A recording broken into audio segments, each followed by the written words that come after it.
It's on her finger, isn't it? I croaked, the words tasting of blood and betrayal as I stared at my wife, only to see her assistant's hand, adorned with my wedding band, trembling beside her. The harsh fluorescent lights of the recovery room seemed to amplify the clatter of surgical instruments, but all I heard was the deafening silence of a decade collapsing. Just moments before, I'd been wheeled out of surgery, still fuzzy from the anesthesia, a strange ache blossoming in my chest, only to open my eyes to this scene. My wife, Clara, stood there, composed as ever, but her protégé, young Leo, looked as if he might crumble. A divorce petition, already drafted and signed by me, lay heavy on the bedside table. Leo, his face streaked with tears, stammered, "Mr. Thorne, Serafina, just let me borrow it to try on. I swear there's nothing else to it." His voice was a thin, reedy plea. Clara pulled in behind her, her gaze, usually so warm and bright, now a glacial sheet. "Fine," she said, her voice steady, "but don't you dare regret this." Yet, a mere 2 weeks later, it was her who would be swimming in regret. 2 weeks passed, and Clara reappeared at our sprawling, silent house, as if nothing had happened. Her brow furrowed as she eyed the impeccably empty dining table. Usually, by this hour, it would groan under the weight of her favorite gourmet dishes, lovingly prepared. Today, only polished mahogany stared back. A flicker of something? Guilt? Hope? Crossed her face.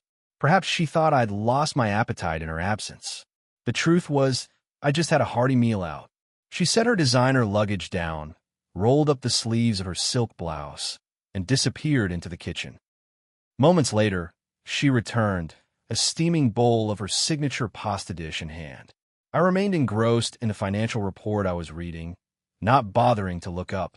She placed the bowl before me, then pulled a heavy gold men's bracelet from her pocket, setting it next to the plate.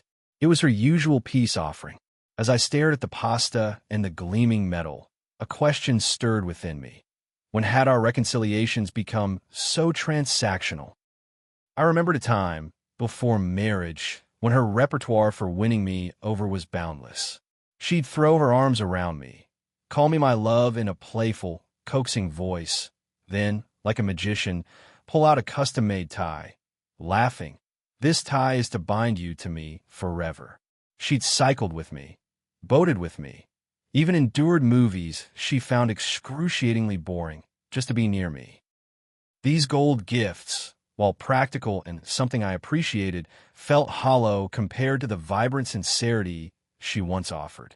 Before, when Clara humbled herself to make amends, I'd usually feign a quick temper melt, devour the meal, offer a few praises, and let bygones be bygones. But not today. "I've already eaten," I said, my voice flat. "When you're free, let's finalize the divorce." Clara was a busy woman, running several successful companies, and I'd always tried to align my schedule with hers. But it was clear she no longer valued that consideration. She snatched the bracelet from the table, a note of irritation creeping into her voice. "I've explained about the ring, Ethan. You know how swamped I am. Cleaning something so trivial, of course I'd delegate it to an assistant. Leo thought our wedding bands were beautiful and wanted to try one on. I simply said yes without thinking. I never imagined you'd take it so personally." "You never imagined?" I looked at her, my voice dropping. "Or is it that anything related to me has simply ceased to matter to you?" Clara and I were each other's first love. We met in high school, and our romance blossomed through college. There were no cinematic dramas, just a pure, simple, and warm affection. She once told me about an afternoon, seeing me engrossed in a book beneath a cherry tree, the wind scattering petals like snow. "In that moment, you became the moon I could never forget," she'd said. From then on, she pursued me relentlessly. But I was a struggling student back then, my studies my entire world. I told her, "If you get into the same university as me, I'll agree to be your boyfriend." After that, she stopped seeking me out, and I thought she'd given up. Until the day my admission letter arrived, and she found me, her face radiant, eyes sparkling with joy. But she never knew that very moment coincided with my mother's final, desperate act from the rooftop of our dilapidated apartment building. Our family was destitute, often struggling to afford even my tuition. Yet, even in our dire poverty, my father, with his charming silver tongue, was the kind of man who effortlessly drew women to him like moths to a flame. My mother had grown accustomed to it, but that day, a woman burst into our home, snatched the ring from my mother's finger, put it on her own, and declared it hers. She called my mother ugly, old, and useless.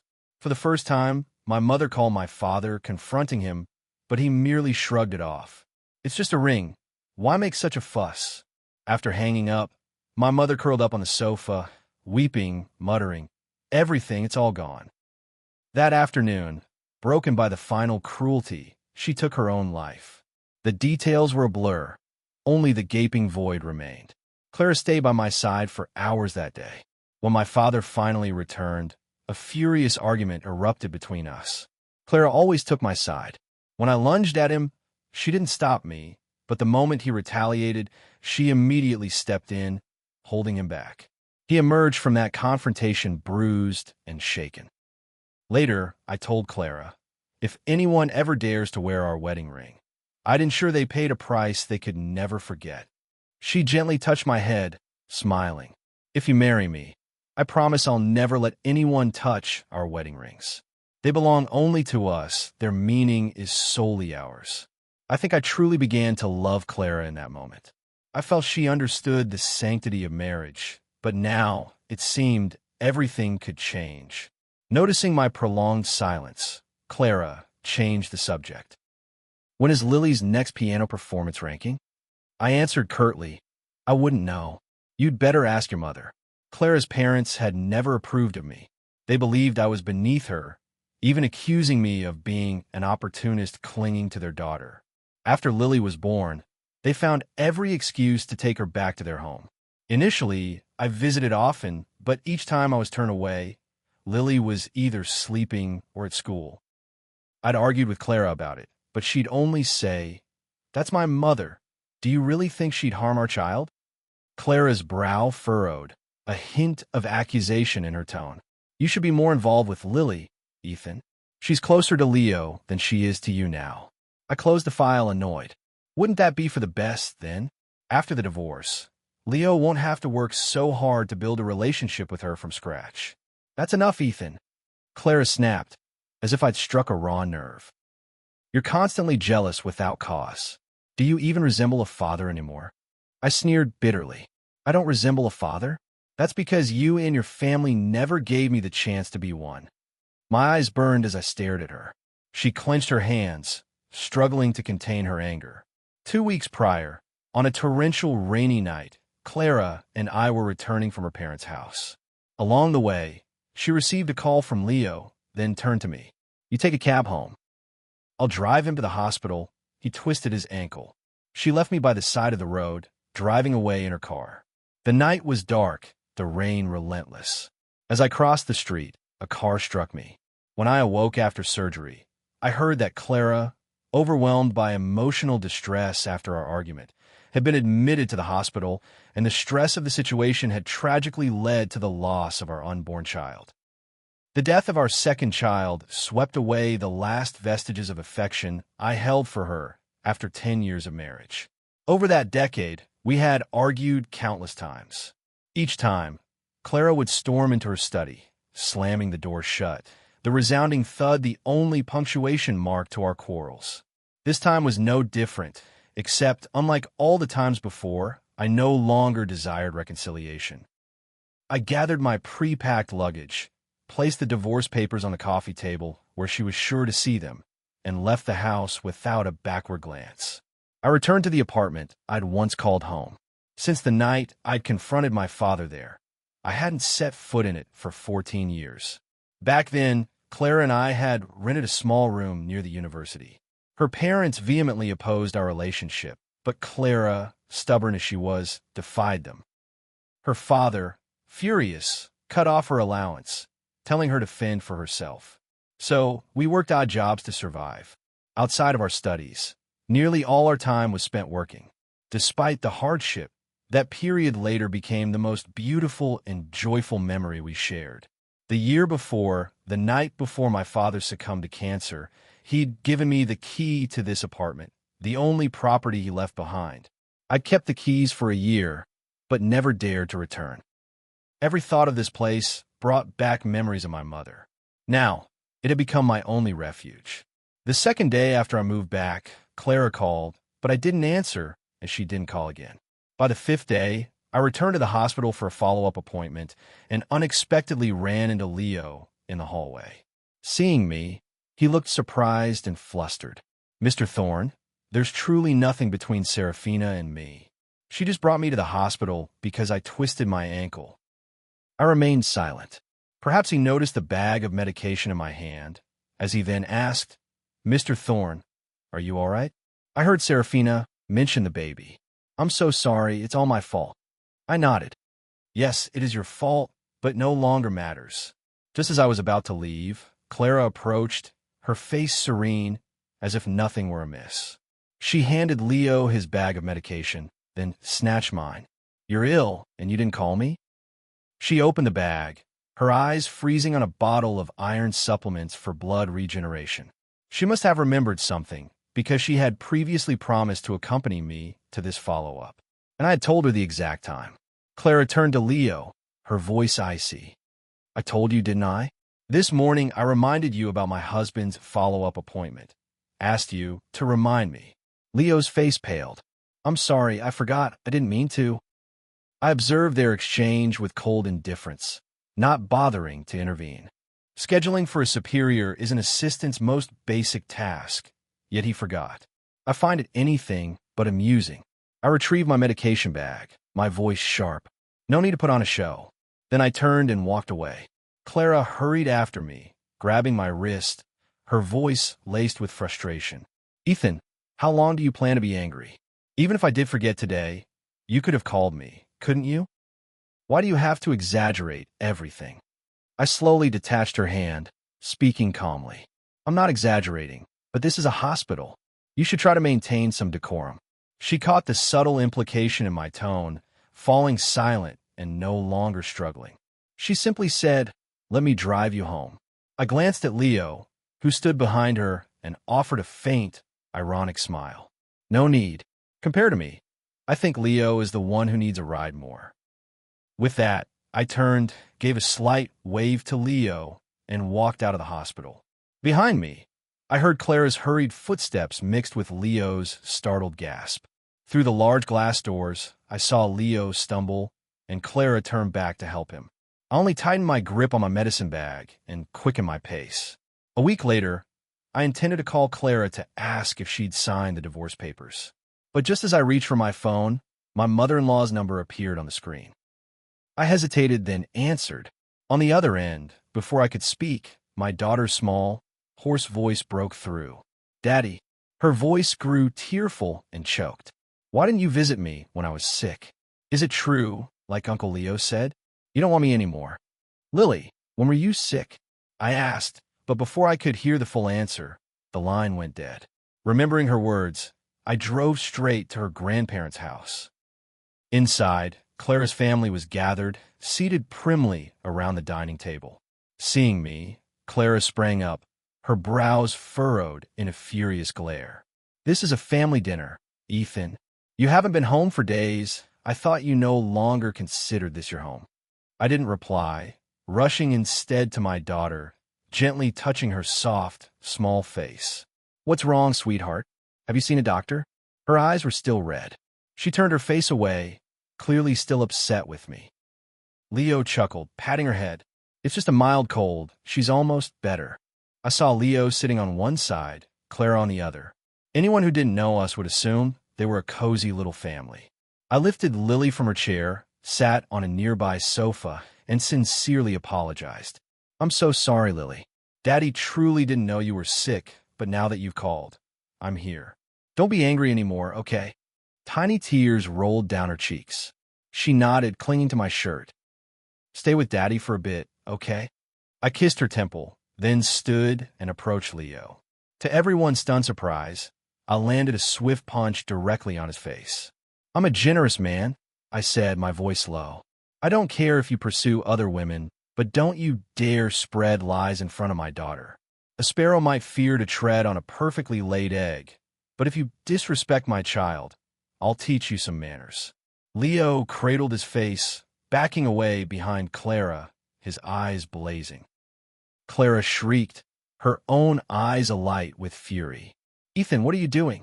Hitting people like that is uncivilized. Clara's younger brother, Max, sneered at me contemptuously. Exactly. No integrity, just violence. I let out a bitter laugh, years of suppressed resentment finally overflowing. Clara, I've endured so much for you. Have you ever understood what I've been through?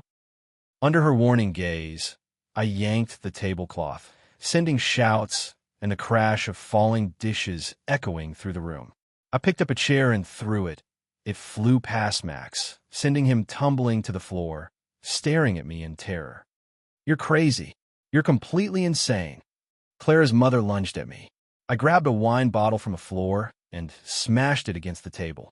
The bottle shattered, a shard of glass slicing the back of my hand, drawing blood. Clara's face paled for a moment. Then she stepped forward to intervene, seeing the sharp shard in my hand. I brandished the jagged piece of glass towards her mother. Lily is my daughter. What right do you have to keep her from me, to not even tell me she's sick? You all scorned me, yet you didn't stop Clara from marrying me, then poured all your frustrations onto me. I turned to Clara. For 10 years, I lived in this house, swallowing my pride. You ask me how I am, Clara? Have you forgotten who I used to be? I'm not someone easily bullied. If I were, I wouldn't have dared to confront my own father. But for you, I swallowed insults, retreated countless times before the ridicule of your parents and brother. Look again, Clara. Doesn't my endurance mirror my mother's? Her ceaseless concessions only earned her cruel treatment from those other women. My unending compliance also allowed Leo to disrespect my daughter. I've been wrong, so wrong all these years. Clara, I'm changing the divorce terms. Lily, I'm taking her with me. I dropped the glass shard onto the floor. In the suffocating silence that filled the room, I gently lifted my daughter and walked out of their gate.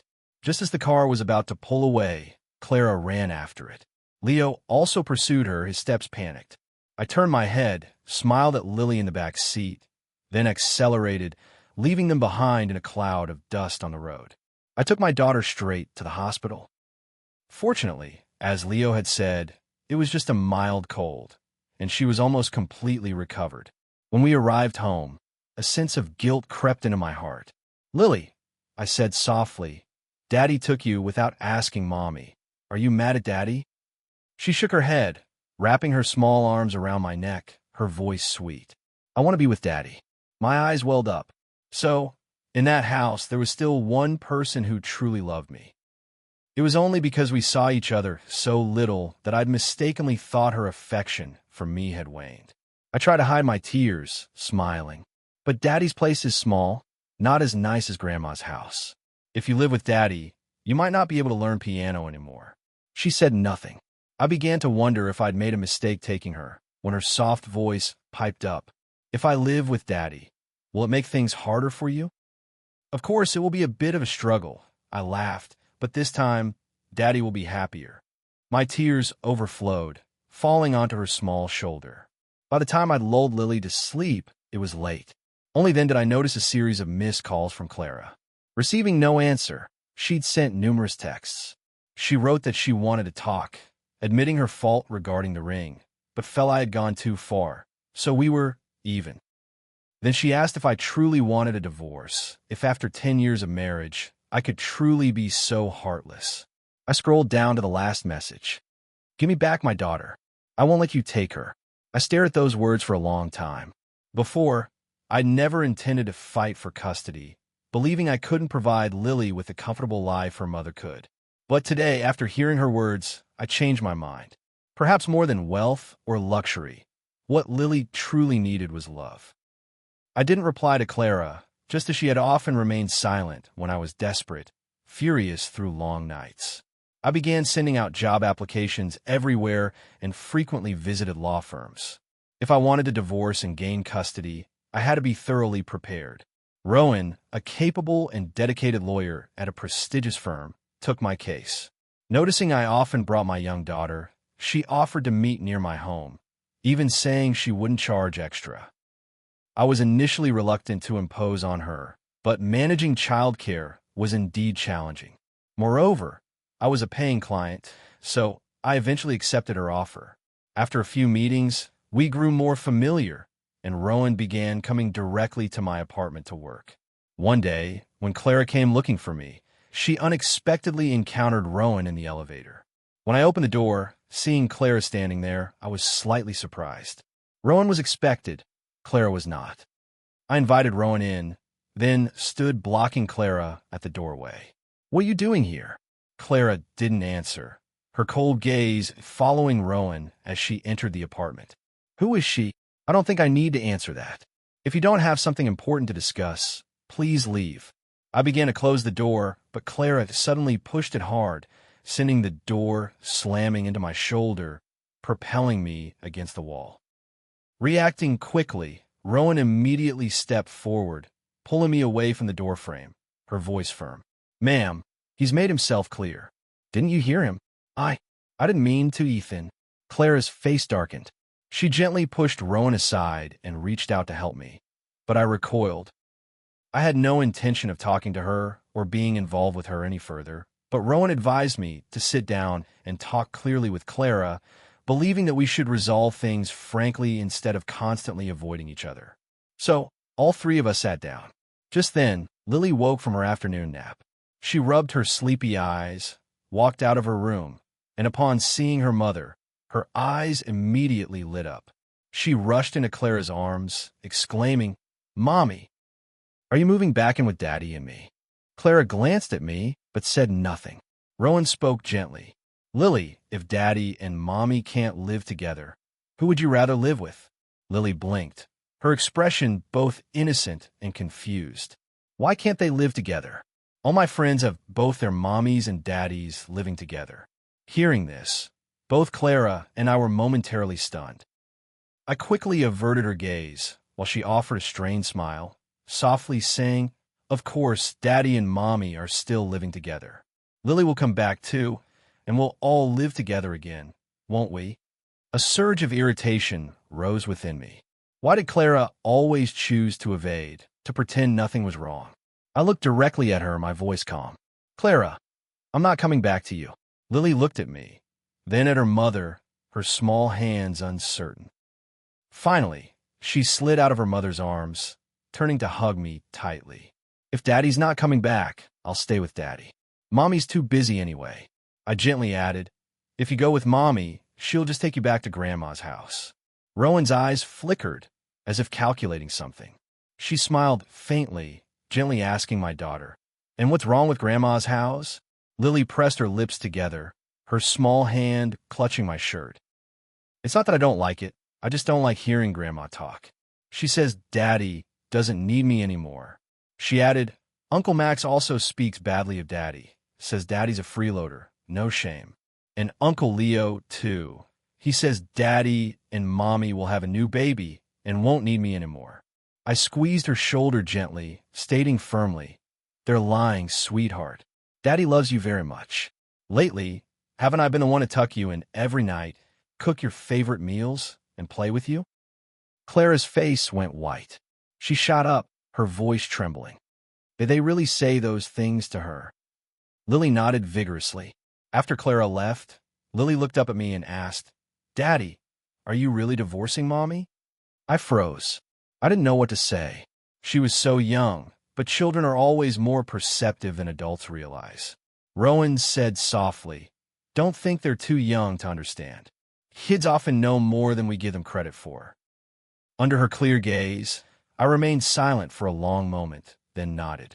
Lily whispered, "Actually, I don't like Uncle Leo at all." I chuckled, reaching out to ruffle her hair. "I know." After that, I didn't see Clara again, only heard from neighbors that a luxury car frequently parked in the small alley in front of my apartment at night. The elderly residents in the area speculated it belonged to some wealthy man, probably keeping a mistress around. Lily and I, meanwhile, lived our quiet, free days. She told me she didn't like piano at all, finding the 2 hours of practice daily exhausting. She complained that her tiny feet couldn't reach the pedals. I teased her. That's because your legs are too short. You need to eat more meat for them to grow. She burst into giggles. Amidst her laughter, the doorbell rang. Through the peephole, I was surprised to see Clara's mother standing outside.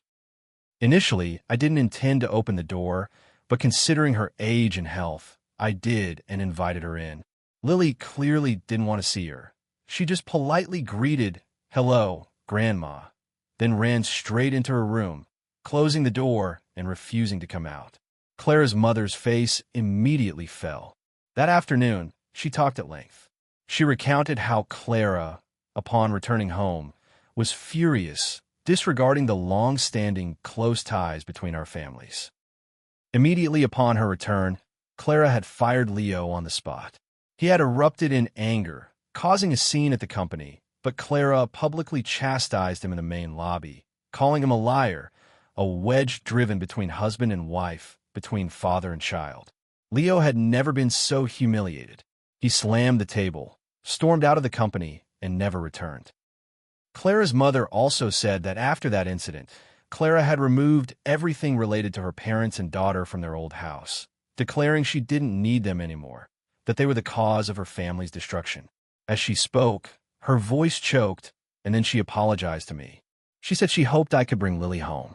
And as a form of compensation, Clara's father was willing to transfer 2% of the company's shares to me. I refused. They still didn't understand that between Clara and me, it had never been about money. The very fact that they thought money could mend everything only proved that, in their eyes, I was still not worthy of respect. Their apology today wasn't out of regret, but fear of losing their granddaughter, just like years ago when they reluctantly agreed to let Clara marry me. After Clara's mother left, Lily's mood was noticeably low. To cheer her up, I took her to a nearby park. Unexpectedly, we ran into Finn, my old college friend. His son was around Lily's age, and the two quickly began playing together. While the children chased each other across the grass, Finn turned to me and asked, "How have you been living lately?" I was silent for a moment, then told him everything. He hadn't changed much, still as hot-headed and blunt as ever. After listening, he slapped his hand on the bench, cursing loudly. "Women like that are toxic, mate. Never forgive her. Women are good at lying. If you forgive them once, they'll think you can't live without them, and they'll only get worse next time." As he finished, he turned and saw Clara standing directly behind him. Her face was pale, her eyes seeming to restrain a whirlwind of emotions, but Finn wasn't intimidated. He hurled a few more insults before taking his son and leaving, calling back to me, "I'll text you my number, give me a shout." After they left, Clara looked at me, visibly thinner than the last time I'd seen her. She said she wanted to talk, so I took her back to my apartment. As soon as we sat down, she blurted out, "I'm sorry." Her face was filled with remorse. I was slightly taken aback. Since our marriage, this was the first time I'd heard Clara say those words. I even glanced out the window at the sky to see if the sun was still there, truly unable to believe it. "You're very disappointed in me, aren't you?" she asked, her voice subdued. I thought for a moment.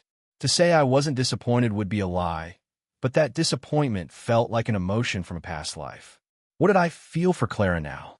Perhaps only a familiarity a shade deeper than for a stranger. Seeing my lack of response, she gave a sad, faint smile. "I know it's all my own doing. I don't deserve forgiveness, but Ethan, I can't let go." I sighed softly. "I once loved you, after all, and because I once loved you, I still hope you can find peace for yourself." "Clara, how do you know you can't let go if you've never tried?" I said gently. "Before, I also thought I could never let go, which is why I endured for 10 years. I didn't leave on a whim. Every night you left home, every argument buried in silence, every time you ignored my feelings, I thought about leaving. Then, I was like you are now, stubborn, clinging, enduring every wound because I couldn't let go. But everyone eventually reaches a breaking point. You will too, Clara." Her eyes reddened. She shook her head, looking around the room that had once been our sanctuary. Her gaze settled on familiar objects, and tears overflowed again. Ethan, is it still about the ring? Because Leo touched it, you think what I gave you no longer has meaning? That's not it. Truly, its meaning has never changed. Leo, and I never had anything. My entire life, I've only loved you. Can I buy you another ring? Please, give me another chance. I promise I'll never let anyone touch our wedding rings again. I gently shook my head. The light in her eyes faded. Her voice choked. Ethan, you can't do this to me. We promised to be together forever, that neither of us would leave the other. We said we'd grow old together and be buried side by side. How can you be so cruel now? Can't you give me one more chance? Or have you stopped loving me? Do you like that lawyer, Rowan? I looked at her. If I truly love someone else, would that make it easier for you? Clara froze, her eyes empty. A moment later, she lowered her head, her voice trembling. Ethan, I didn't mean it like that. I knew. We both understood too well the feeling of love, and its shape when it had vanished. There was a time when simply seeing each other, our eyes would light up, filled with wordless happiness. When you truly love someone, your eyes are only for them, with no room for anyone else. Between Rowan and me, there was no such feeling. Let me cook you another bowl of pasta, she said. I looked into Clara's pleading eyes and nodded. Make 2 bowls. She went into the kitchen, and I leaned against the doorframe, pointing out where the spices were kept, watching her. The scene brought me back, unbidden, to our small college apartment years ago. Back then, Clara was a pampered young woman, accustomed to servants, who had never cooked a meal in her life. But one day, I had a fever, confined to bed, unable to eat. In the middle of the night, hunger struck, and I idly mentioned I craved her pasta dish. Without a word, she immediately got up and went straight into the kitchen. It was her first time cooking. She fumbled for a long time. The pasta was mushy, the sauce burnt, and she even blistered her hand. But from that day on, she frequently made me that pasta dish, just like now. Then, she cooked, and I watched from the doorframe. Now, the scene repeated, but the feeling was no longer the same. I startled myself from the memories, turning away. No one could move forward by living in the past. A while later, Clara brought 2 bowls of pasta to the table. We said nothing, just quietly bent our heads and ate. I knew this was likely the last meal she would ever cook for me. So I ate slowly, savoring each bite, as if trying to hold on to the last lingering taste of the past. Suddenly, Clara began to cry. Her voice choked. Why? Even the taste of the pasta is different now. I put my chopsticks down, looking at her. Yes, I said, everything changes. So in this life, when you have something, learn to cherish it. Because with a single turn of the head, everything can be different from before. That night, Clara asked to stay, saying she wanted to sleep with Lily. I agreed. The next morning, when I woke up, the dining table was laden with breakfast, almost entirely composed of dishes I used to love. I didn't know when she left, only saw Lily still sleeping soundly in her room. A few days later, I began to receive a flurry of packages. Most were for Lily, clothes, toys, books, even a piano. I looked at the pile of items helplessly. Sweetheart, I said, our place is small. We can't fit all of this. Lily tilted her head, her eyes wide and round. Aren't we moving? Mommy said the apartment across from Rainbow Preschool is our new house, and it's huge. Just then, my phone chimed with a message from Clara. I agreed to the divorce, but you must accept your share of the assets. Otherwise, I won't feel comfortable leaving Lily with you. Apartment 308, across from Rainbow Preschool. Only 1 unit per floor. The door code is your birthday. It's safe and convenient for Lily's schooling. I looked around my old, damp apartment, always faintly smelling of rain, then turned to my daughter. All right, let's move. Lily and I went to see the new place together. The apartment had been fully renovated, the furniture brand new, everything neat and organized. Lily was especially thrilled with her new room, running around excitedly. I immediately called a moving service, and that very night, father and daughter officially moved into our new home. As I paid the moving bill, I couldn't help but silently curse Clara in my head. Couldn't she have just sent everything directly to the new address from the start? It saved me a lot of unnecessary expense. A month later, Rowan brought me the completed divorce papers. As she stepped in, her eyes swept across the new apartment, and she smirked. "Looks like you're doing well. This place can't be cheap." I just smiled, washed some fruit, placed it on the table, invited her to sit, and we talked. She told me that immediately after leaving my apartment that day, Clara had sought her out. Clara asked many questions, but Rowan only gave one answer. The best relationship between spouses is when both help each other become better, whether they stay together or go their separate ways. After that, Clara entrusted all the divorce proceedings to Rowan.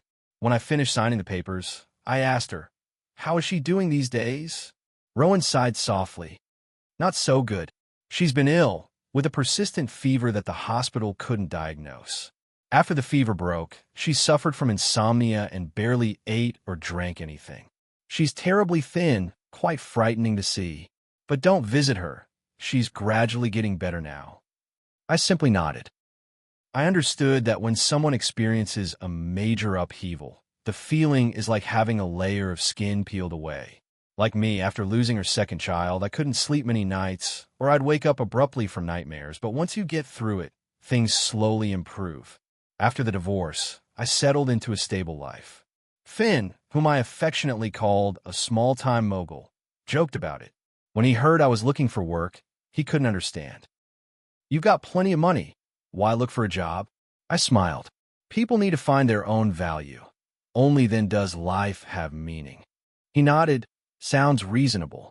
Without hesitation, he made a few calls, helping me secure a position in the planning department of his company.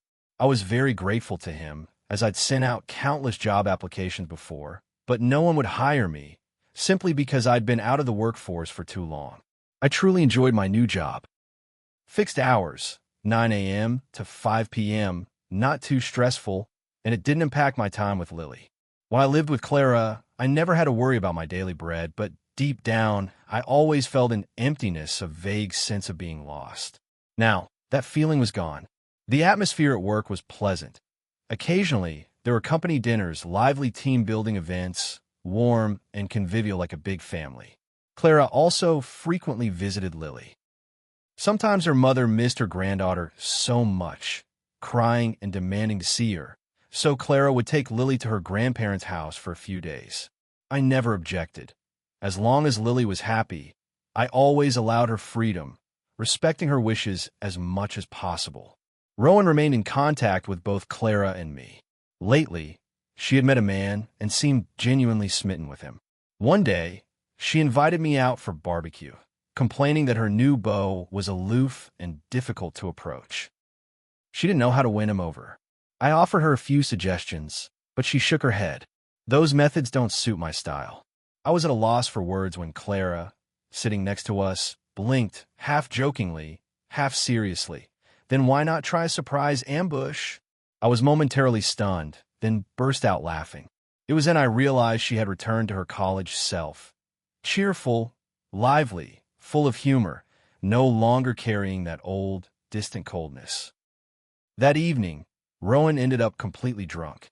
As we were preparing to leave, Rowan, supporting Clara, chuckled and asked me, "Are you really planning to stay single forever? Are neither of you going to remarry?" I was silent for a moment, then replied, "I haven't really thought about it. It's not that I'm afraid of marriage.